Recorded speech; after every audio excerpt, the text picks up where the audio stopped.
তোমাকে আমি লিখতে বসাইছি, তুমি যে কান্না করতেছো, পড়ালেখা না করলে তোমার শ্বশুর বাড়ি ফাটাই দিব। যাবা? এখনই শ্বশুর বাড়ি ফাটাই দিতাম, দিয়ে দিয়ে দিব কিন্তু, এখনই দিয়ে দিতাম। শ্বশুর বাড়ি যাবা গা? হ্যাঁ, শ্বশুর বাড়ি যাই কি করবা? একলা বসে বসে থাকবা?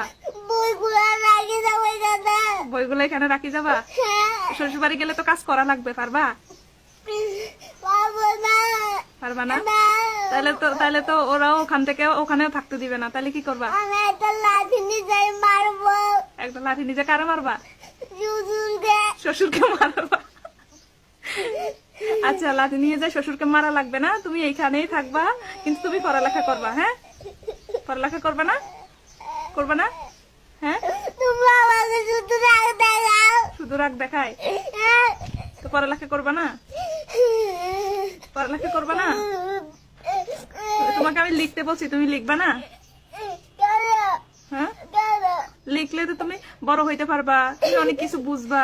লেখাপড়া করো তো ভালো, ভাত খাই বড় হইতে পারবা।